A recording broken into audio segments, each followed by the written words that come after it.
Welcome back, everyone, to another deep dive. Mm. Today we're tackling true crime, a case that's been requested quite a bit.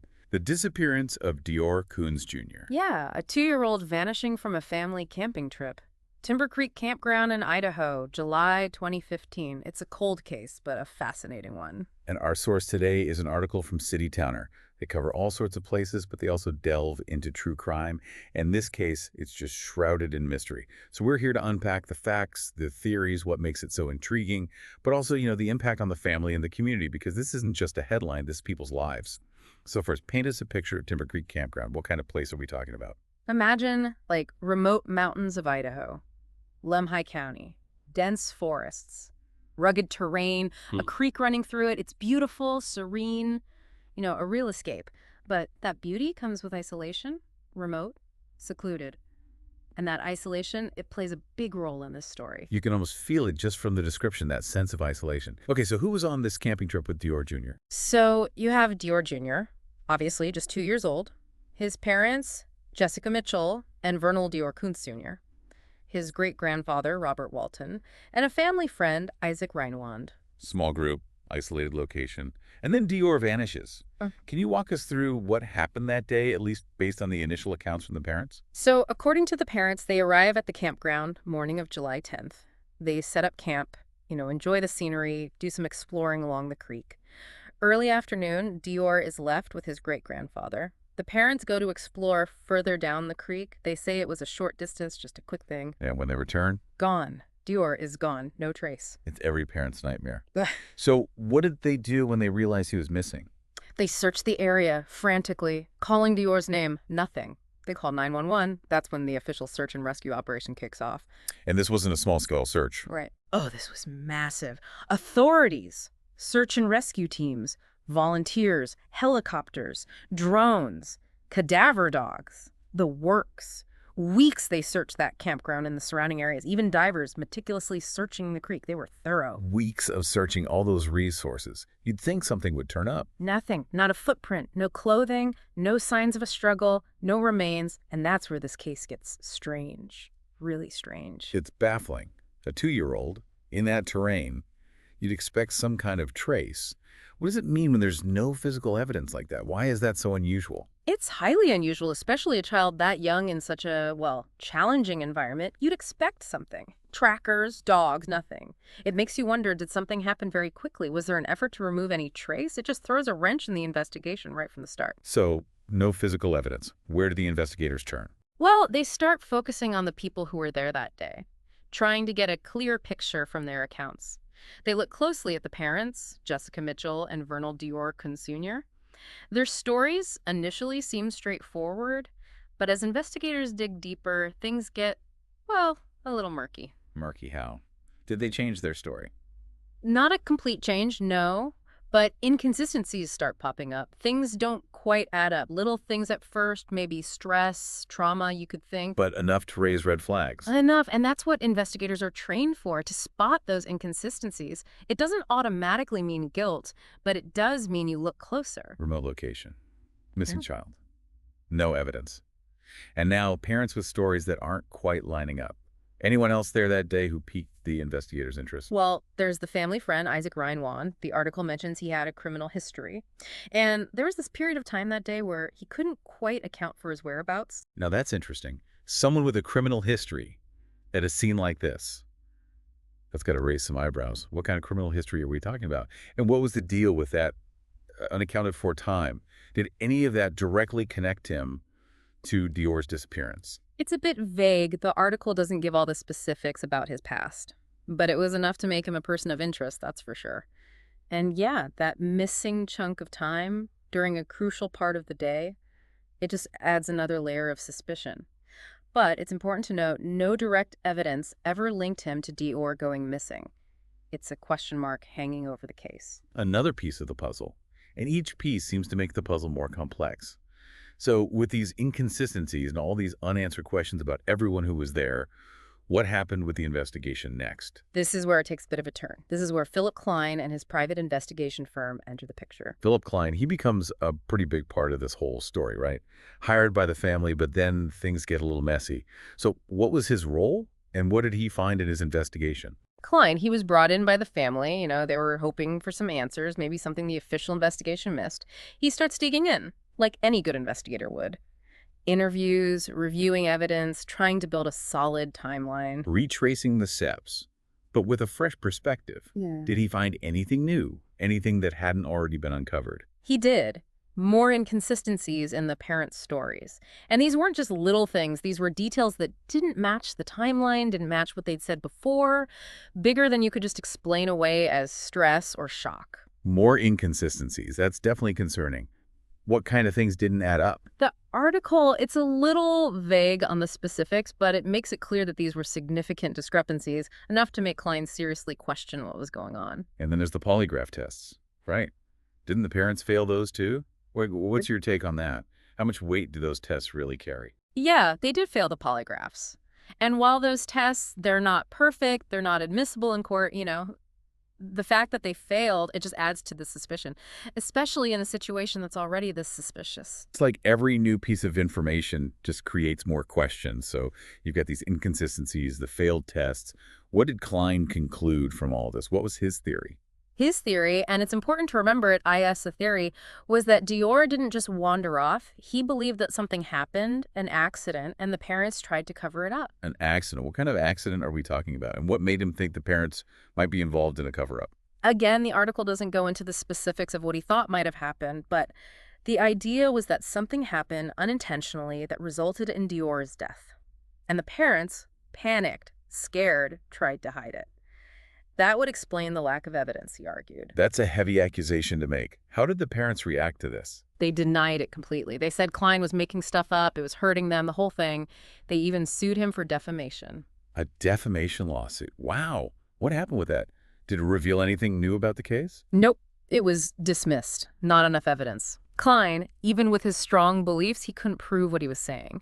So his theory added this whole dramatic layer to the case. It really got people talking and speculating, but no charges, no real answers. Conflicting accounts, missing evidence, and now this whole theory from a private investigator. It sounds like a lot of possibilities, but very few actual answers. So where do things stand with the different theories about what could have happened to DeOrr? You're right. Lots of theories, lots of speculation. So first, there's the idea that DeOrr just wandered off. We talked about that. It's possible, given his age, he's curious, the campground is open, but no trace of him, not even a footprint. It's really hard to explain. Especially with how much searching they did. Weeks. You'd think a 2-year-old would leave some kind of trace. Exactly. Even experienced trackers, dogs, nothing. It's a big mark against that theory. What about abduction then? Could someone have taken DeOrr from the campground? Is there anything to support that? It's possible, sure, but again, the evidence.